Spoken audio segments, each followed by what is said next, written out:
Hello everyone. After this 3 years practice rule, I have been receiving lots of queries from the aspirants who are going to sit for this upcoming examination. So in today's this episode, let us try to analyze all the doubts that you have regarding this 3 years practice rule. So in today's session, we will be discussing about this 3 years. Wait, let me change the color.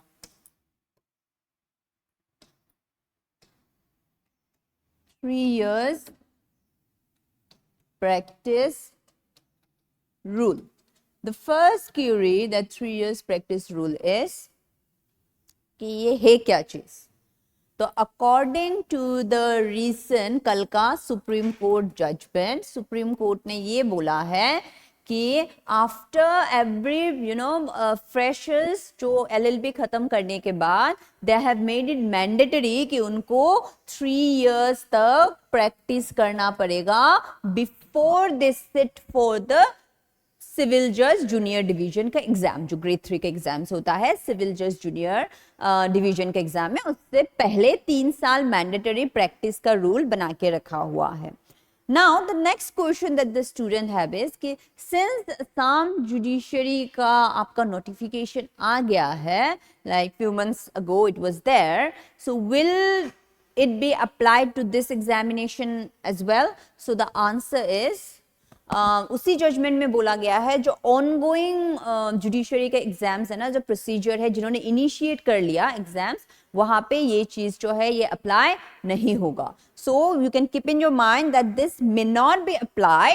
मैं may not use कर रही हूँ because exam का date wait नहीं दिया हुआ था, तो this may not be apply to the upcoming Assam judiciary का जो एग्जाम है उसमें. Now, another most important question that the student have in their mind is, from when will this 3 years be calculated? Okay, ये जो 3 years है, ये 3 years कब से calculate किया जाएगा? Now, the word that they have used here is from the provisional enrollment date. Now, what is this provisional enrollment date?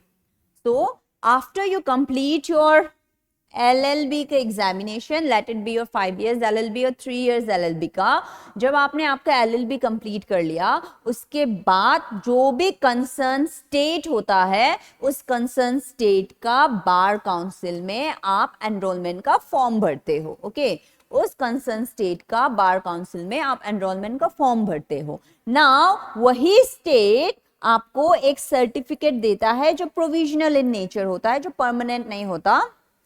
Okay, वो certificate जैसे कि हर एक स्टेट में डिफरेंट होता है. कोई स्टेट में 6 months का देता है, कोई स्टेट में 1 year का देता है, कोई स्टेट में 2 years का देता है. जैसे कि असम में आपको 2 years का प्रोविजनल सर्टिफिकेट मिलता है. तो अकॉर्डिंग टू दिस सर्टिफिकेट वो लोग बोलते हैं कि विद इन दिस 2 years आप अगर AIBE ऑल इंडिया बार एग्जामिनेशन जो है वो कंप्लीट कर लेते हो तो आपको एक परमानेंट सर्टिफिकेट मिलता है. तो अगर 2 year के अंदर आपने AIBE कंप्लीट नहीं किया तो आपको फिर से रिन्यू कराना पड़ेगा आपका सर्टिफिकेट को. वो 2 years तक के ही लिए वैलिड रहता है. Now the next question is, ये जो जिस दिन ये जो सर्टिफिकेट प्रोविजनल सर्टिफिकेट मिलता है उसी दिन से आपका 3 years वाला कैलकुलेट होना शुरू हो जाएगा. वेदर आपको परमानेंट वाला मिला हो या नहीं मिला हो, दैट्स अ डिफरेंट केस. बस जिस दिन से आपको ये प्रोविजनल सर्टिफिकेट मिलता है उस दिन से आपका 3 years जो है उसका कैलकुलेशन शुरू होता है. Now the another question that the student have is, मैं तो AIB के एग्जाम में अभी तक बैठी ही नहीं, can I still appear for the examination? या AIBE का एग्जाम का क्या इंपॉर्टेंस है?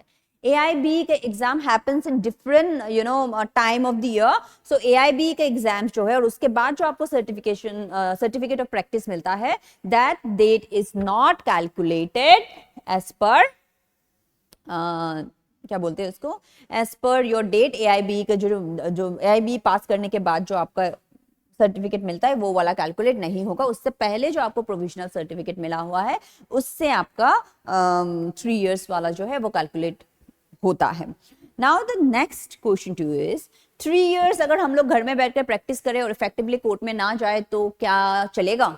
The next question, like the queries जो है आप लोगों का, मैं वही आज आंसर कर रही हूँ. सो वहां पे बोला है कि नहीं भाई आपको इफेक्टिव प्रैक्टिस करना पड़ेगा. मतलब either you're practicing in the district court or you're practicing in the high court or you're practicing in the supreme court, does not matter. अगर आप कहीं पे भी प्रैक्टिस कर रहे हो, आपको वहां का प्रिंसिपल जज जो है उसका साइन लाना पड़ेगा. बट प्रिंसिपल जज से पहले एक सर्टिफिकेट लाना होगा. Please try to understand कि whomever you are practicing under, जिसके अंडर पे आप प्रैक्टिस कर रहे हो, या फिर any advocate who have been practicing for 10 years, any advocate who has been practicing for more than 10 years, आपको उनसे एक सर्टिफिकेट बनवा के लाना पड़ेगा. एंड उस सर्टिफिकेट में ये प्रिंसिपल जज का भी साइन रहेगा. वहां पे जो जज है उसका भी साइन रहेगा. And that will be you know authentication that you have done your effective practice. 3 years practice का authentication जो होता है, that will be through this certificate, which will be signed by an advocate who have crossed 10 years of their practice, and after that the principal judge. So this is I think I'm being clear with this. Do we need to go to court regularly? Yes. नहीं तो certificate शायद नहीं मिले, but depends. Here there are lots of things, depends.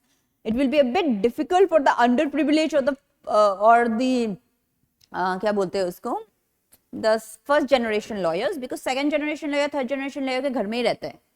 आपको actually में practice करके वो लाना पड़ेगा. सो वो थोड़ा सा फर्स्ट जनरेशन लॉयर के लिए माइनस पॉइंट है, but that's completely okay. The next question that is asking कि मैम देखिए हम लोगों ने 5 years, अगर 5 years LLB किया है, या फिर 6 years अगर हम लोगों ने 3 years LLB किया है, plus 3 more years of practice, तो हम लोगों का ऑल टुगेदर 8 या 9 years उसमें चला जा रहा है. तो एग्जाम्स का जो एज लिमिट है, वो एज लिमिट को इंक्रीज किया जाएगा या डिक्रीज किया जाएगा ना. इससे रिलेटेड कोई भी प्रोविजन आपका जजमेंट में एक्चुअली में अभी तक मुझे नहीं मिला. So this I won't be able to answer. Maybe जब आपका नेक्स्ट नोटिफिकेशन आएगा तब देखने को मिलेगा कि whether they have increase the age limit और नॉट. सो एज लिमिट का थोड़ा सा इश्यूज है. Now the next thing is, next question the students have come up to me is ki ma'am even if this rule is not applied in this examination, जो upcoming examinations है उसमें नहीं होगा, next recruitment में होगा, but interview में तो आपका preferences ज़्यादा जिसका 3 years practice या 5 years practice है उनको definitely मिलेगा. So the question is, the question may be raised, I won't say the question won't be raised, the question may be raised in the interview round. Interview में क्या पूछा जाएगा, it's very difficult for us to, they are testing your level of understanding, your level of logical thinking. तो उसमें definitely a question as such may come, and if there is any fresher who have cracked the mains examination and sitting in front of the judge, then it depends upon you that how you are tackling with this kind of question. Okay, क्योंकि उससे पहले भी there are people who have excelled in this field being a fresher, so you also, since you have cracked the mains and the prelims, you will also after the training will excel in this field. So ये एक चीज है जो आप tactfully उसको deal करोगे this question, but it doesn't mean that जो 5 years वाले हैं या जो 3 years से practice कर रहे हैं, जो 5 years से practice कर रहे हैं, जो 10 years से practice उनको ज़्यादा preference मिलेगा. This ये एक गलत mindset होगा if you're going with that thing. Now the another question is, ma'am, when can we expect our next exam का डेट कब तक आने का चांसेस है असम जुडिशरी सर्विस का. Now till the official notification comes up, it will be very wrong on my behalf. मैं बोल दूं कि ये वाला डेट में एग्जाम होगा, पर कब तक होगा, मे बी सिंस अभी जजमेंट आ गया है, ज्यादा टाइम नहीं लेंगे वो लोग, नेक्स्ट मंथ या फिर उसका नेक्स्ट मंथ आपका एग्जाम्स होने का बहुत बड़ा चांसेस है. सो आपको अपना पढ़ाई जिससे पहले the way you were preparing, don't get disheartened, you have to start preparing your क्या बोलते हैं उसको, classes, your preparation in the same way. Now another question that the student asked me is like, ma'am, we were studying 50-60% हम लोगों का preparation हो गया था, but then since exams रुक गया था, हम लोग ने भी अपना पढ़ाई रोक लिया था. Now that we know कि exam होगा, what should be our route map? Like हम लोग का road map क्या होगा, हम लोग उसको किस तरीके से आगे लेके जाएंगे. So I'll tell you example आपके पास 30 to 35 days है for the exam, just giving you a tentative, मैं ये नहीं बोल रही हूँ इतना टाइम है, मैं जस्ट बोल रही हूँ। तो उसमें अभी आप प्लीज प्रीलिम्स में फोकस करो, क्योंकि अगर आपका प्रिपरेशन अच्छा खासा हो रखा है देन मेंस का आपका प्रीलिम्स के बाद करना। अभी के लिए जितना हो सके एमसीक्यू सॉल्व करो, जितना हो सके प्रीवियस ईयर क्वेश्चन पेपर को देखो, जितना हो सकता है आप मॉक टेस्ट दो, because you are left with and go with a multiple revision. Now is the time when you have to go through multiple revision, because and then study day in and day out if you seriously want to crack. नहीं तो 3 साल और बैठना पड़ेगा. Okay, so yes, if you want to crack the examination, solve as many MCQs as you like lay your hand upon. Test series जितना भी होता है, जितना भी मॉक टेस्ट आप दे सकते हो, आप मॉक टेस्ट देते रहो, and then keep on studying, because एक या 2 सब्जेक्ट नहीं है आपको तो, और फिर 3 नया लॉस भी पढ़ने हैं. So for that, please, push yourself and start studying. Now, another question that I get is, ma'am, for a woman, I got this curious. So I'm just, for a woman, like studying for 5 years or 6 years and then practicing for 3 years. By that time, we will be like, हम लोगों को तो घर से और पढ़ाया ही नहीं जाएगा. What shall we do? Now in this case, I'm so sorry to say, this is a situation where I don't think I'm a right person to give you an answer. But if you seriously want to crack this examination, seriously want to be a judge, seriously want to be a judiciary officer, you have to study, you have to give your everything. 3 years mandatory कर दिया है. For some it may be a good thing, for some it may be a bad thing. वो लोग बोल रहे हैं कि नहीं, जुडिशरी को आगे बढ़ाने के लिए, जुडिशरी में इफेक्टिविटी लाने के लिए हम लोगों ने ये सब किया है. But then for the aspirants it may be a bit of a difficult time, but then you should remember that everything happens for a reason. Maybe it will be a good thing in the long run. So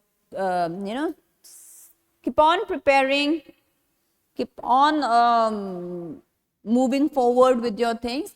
And I think the similar type of queries only I was getting, that will it be applied to the upcoming Assam judiciary? The answer is no, maybe no, because as per the judgment they said कि ongoing recruitment process में apply नहीं होगा, तो असम का भी ongoing recruitment process था, तो maybe it will not be applied.